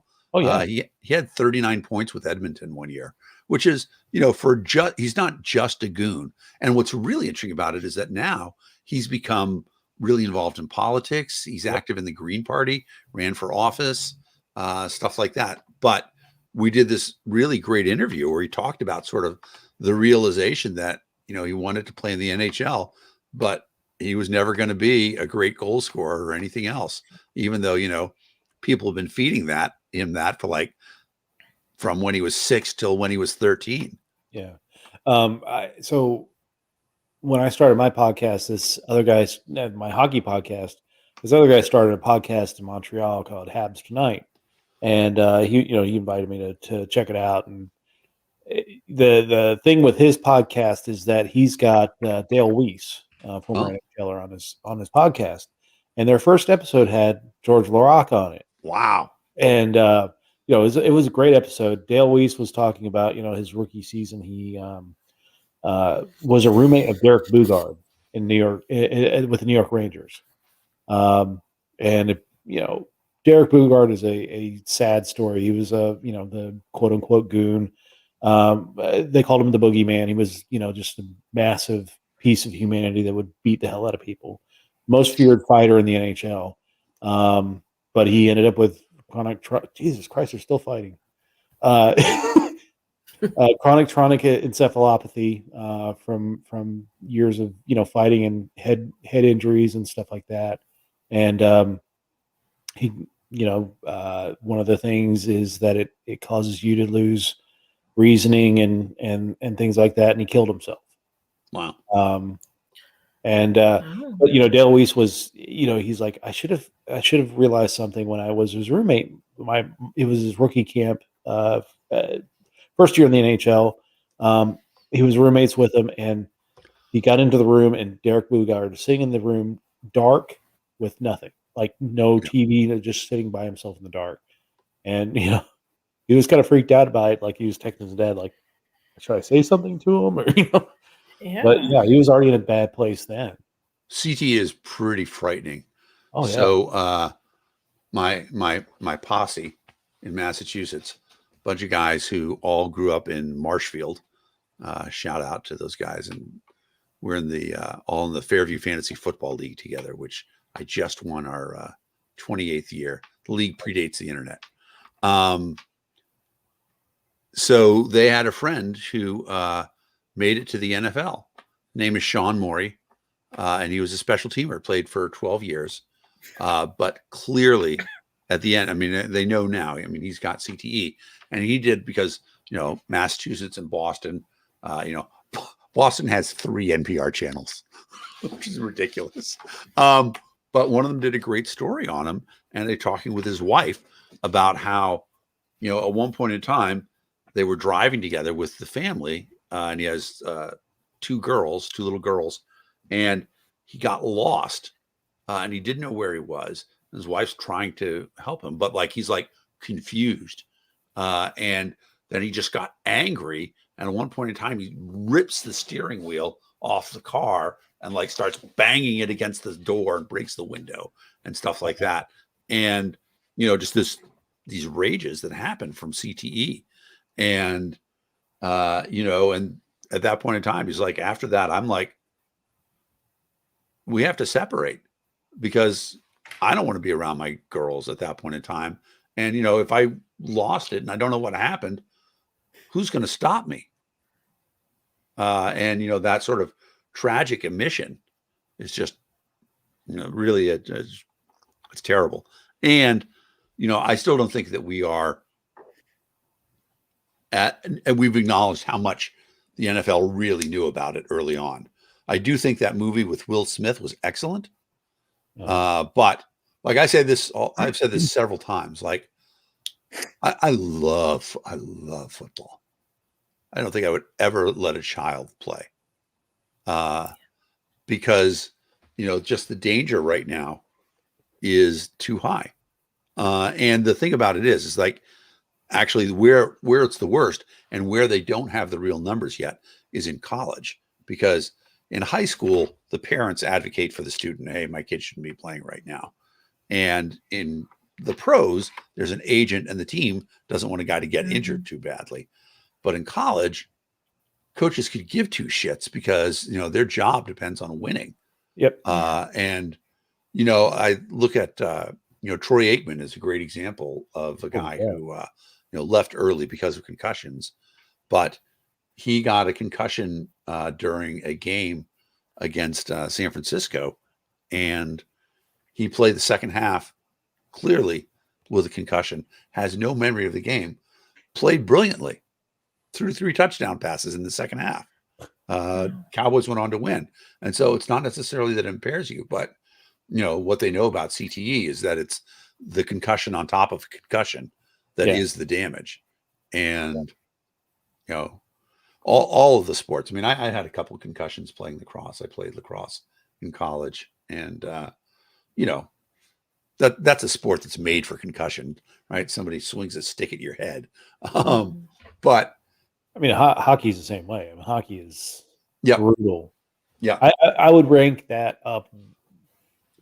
Football and hockey probably equal. I think football's a little worse than hockey, but hockey does have its. Right. You used to see a lot more spearing in football, which is, I think, where most of the damage came from. You don't see as much spearing in hockey. You do occasionally see the, bring up the Bruins again, Donald Brashear. That's just, I'll see that over and over again. And I do get pissed off that like guys who do that, and like Ty Domi, guys like that, what the fuck? They should just ban those guys for lifetime. Yeah. You know what? You guys want to keep playing hockey? Go play in the Russian league. There's another place. There's no place for you in the NHL. Yeah, just like Tom Wilson. I mean, who's talented. That's the dumb thing. Tom Wilson can be influential as far as being a offensive player, but he does the dumb thing. Yeah. Same with Nazem Kadri. Does the dumb thing. Like, stop doing the dumb thing or go. Yeah. No, it's exactly true. That's exactly it. And yeah, I don't know. It's funny because like I'm one of the people who, and I don't know how you feel this, but I really do think that there's no place for fighting in hockey anymore. It's just move on. And the problem is that, of course, if you don't have fighting in hockey, the Teemu Selanis are going to get crushed by bigger guys because there's no consequence to just beating the shit out of them. So you got to fix that part of it too. Yes. But, it's funny. I worked with a woman who was married to, it wasn't Teemu Selänne, but one of the other small, really good Finnish players.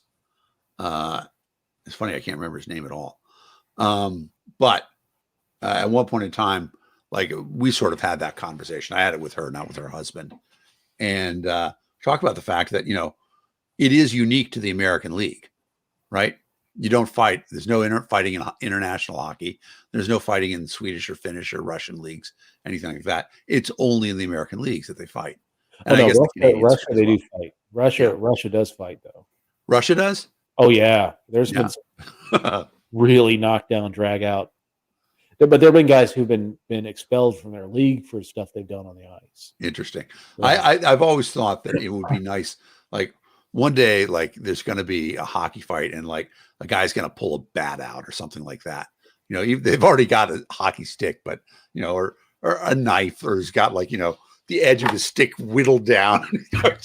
Just shiv somebody on the way under the goal. And then we'll say, okay, now it's gone too far. Well, I think one of the things that hockey needs to do is the NHL needs to do is to adopt the rules like they have for international hockey and World Juniors, that any contact to the head is a penalty.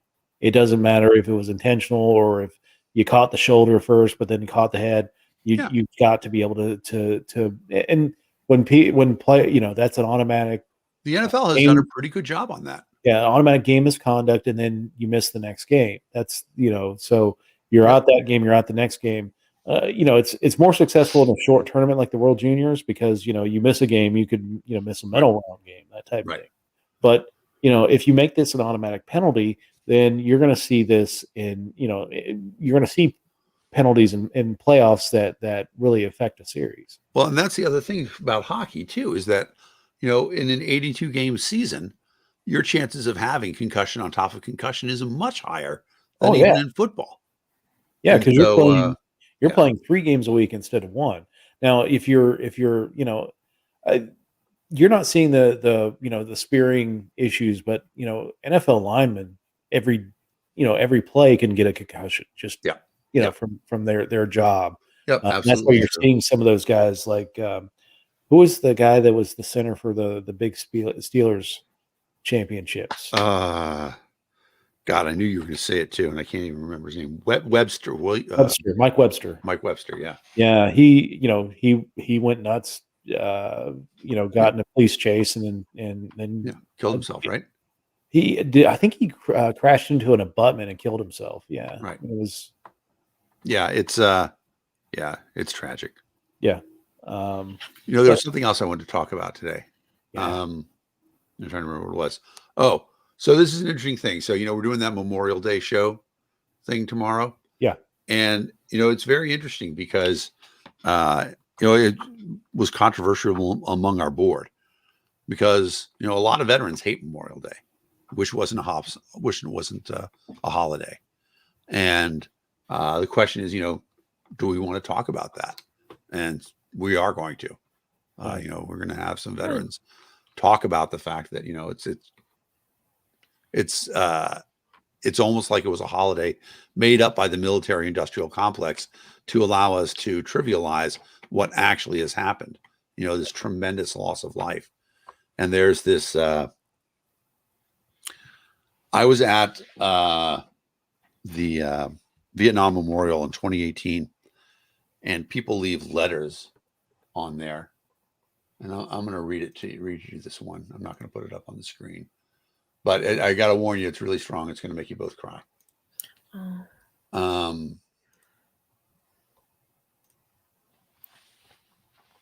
All right.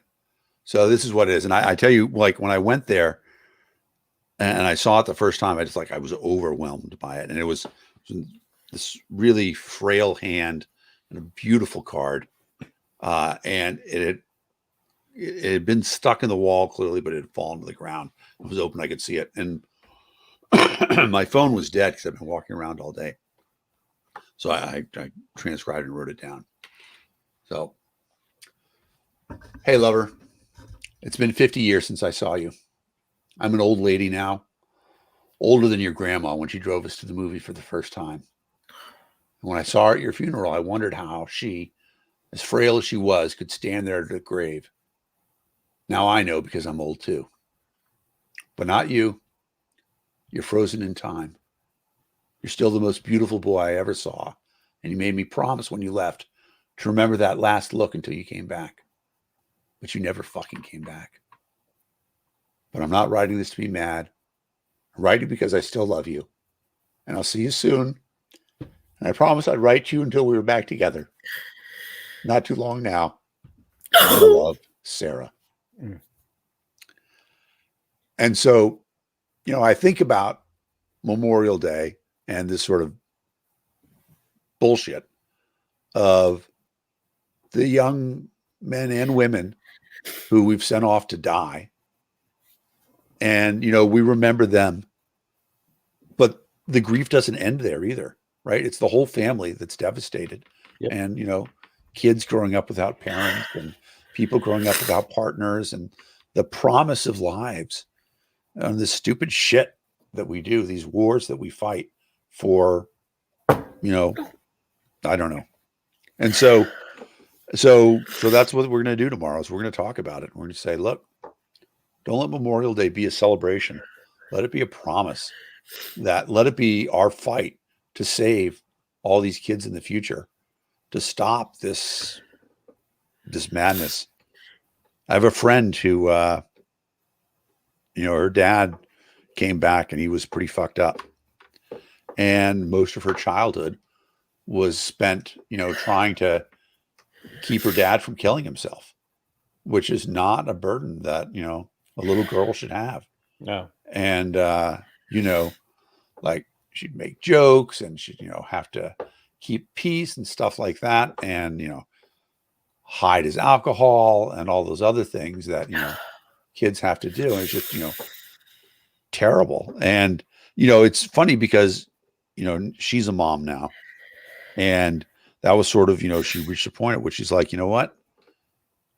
I can't do this. I've done everything I can, and there's this for for the people who it's a sacred phrase for its sacred word for, the word daddy means a big deal. And, she sort of had to abandon that idea. She talked about it sort of being the death of the father that she always wished that she was going to have. And, that was war. That was shit. And, I've talked about grief, and I don't want to go on about it too much more. But, lest I drown in my own tears. Well, so a friend of mine is a life coach. She's amazing. What's up, Tracy? I hope you're watching. And she has this phrase, and I think I've said it before, is that every tear shed in grief was birthed in love. And, examining the grief, recognizing what it is, and then hopefully we can extend that love for our future generations to say, we're really going to do everything we can. I mean, my favorite Gary Johnson quote was, they asked him what his veterans policy was going to be. And he said, to not make any more of them. Yes. It was awesome. So I'm sorry. I told you guys that was a strong piece, but yeah, but and so truly, it's so important. It's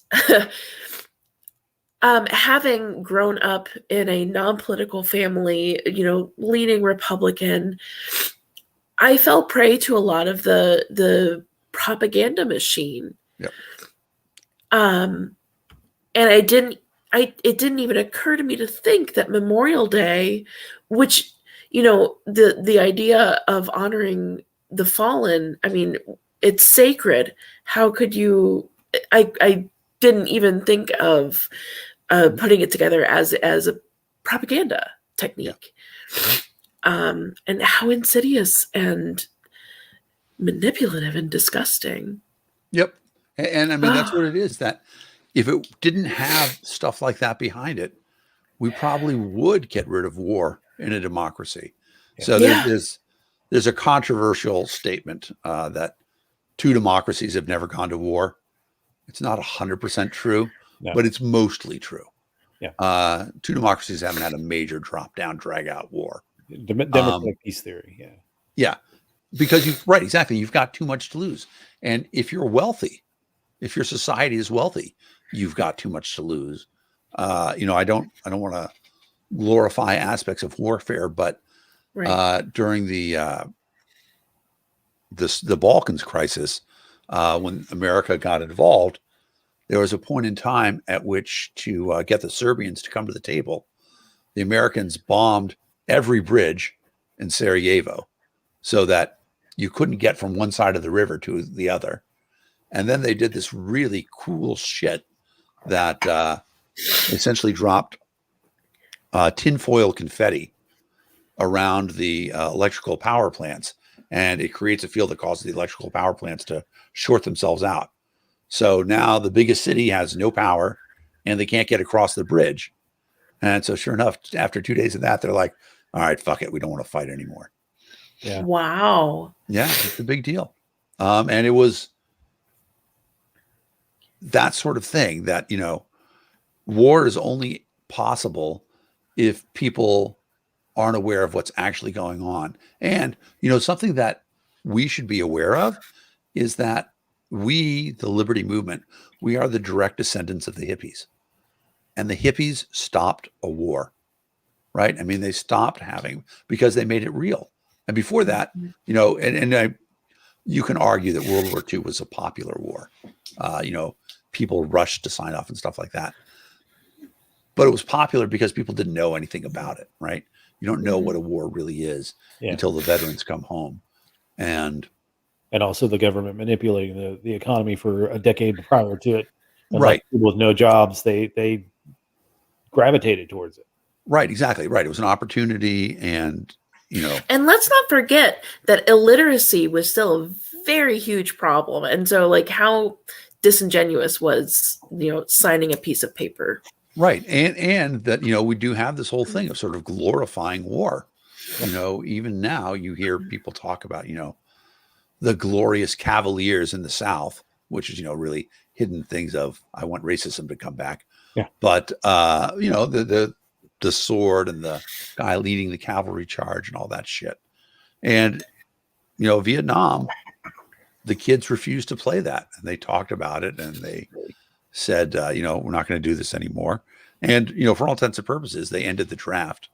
But so now, just the opposite, we have this incredible volunteer army and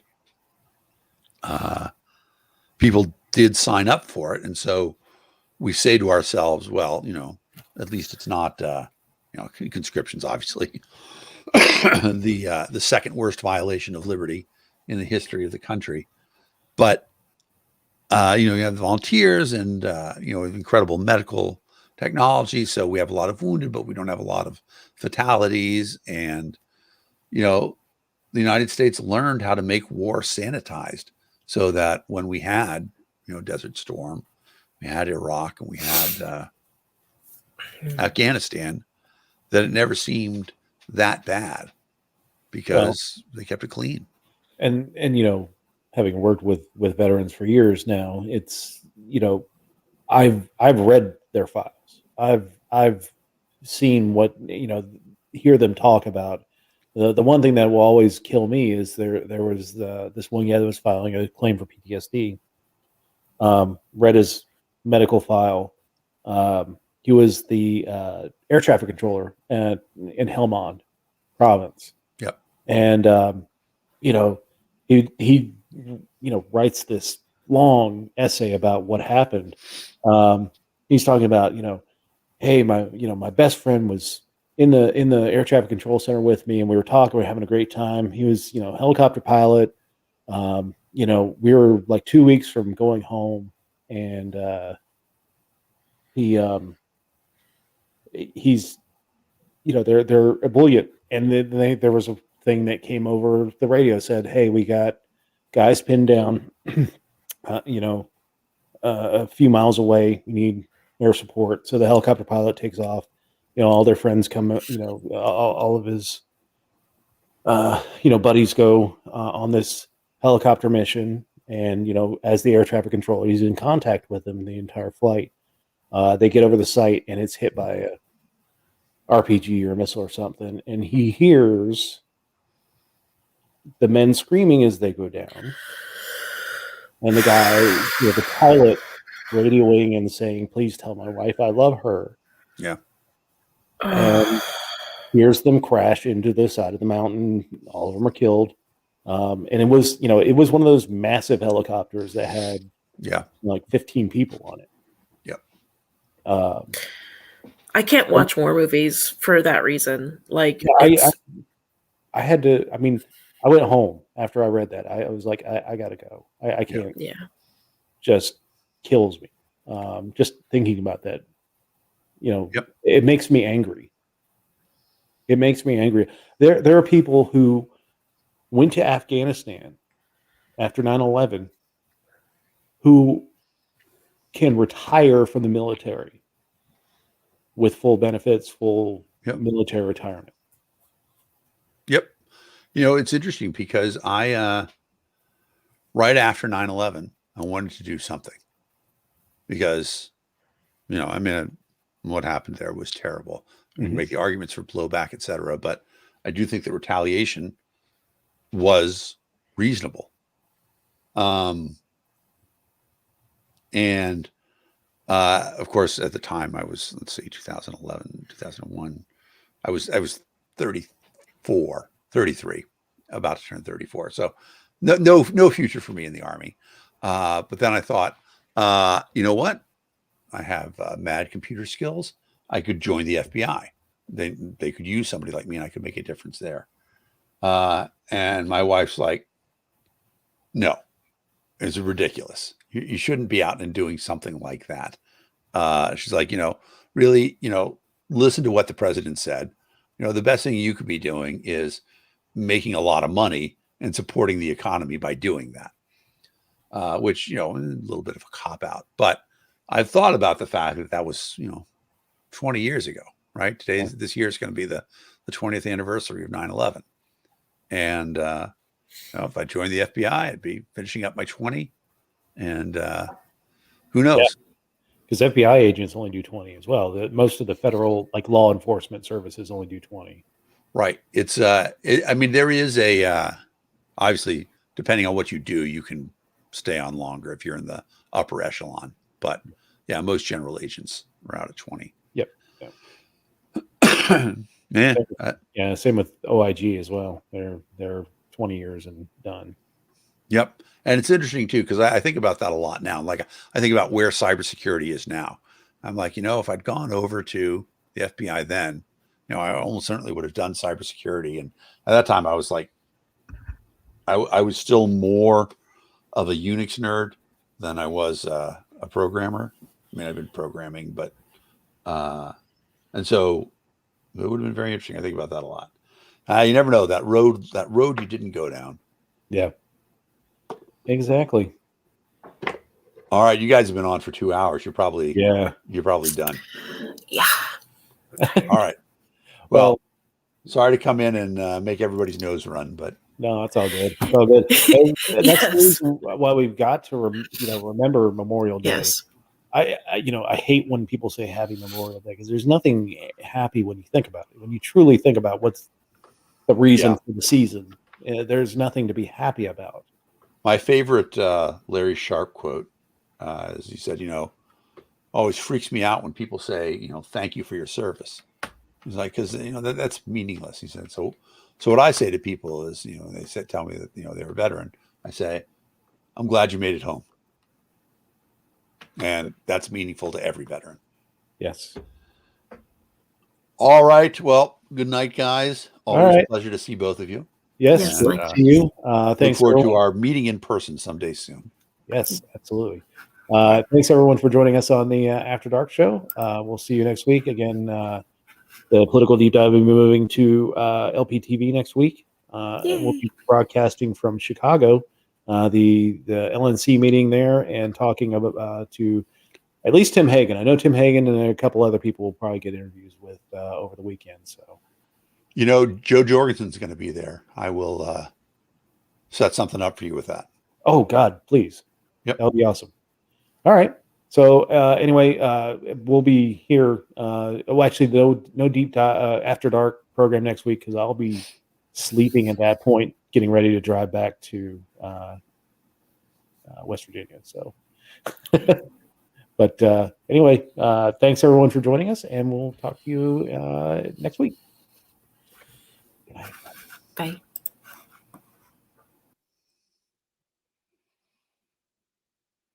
I won't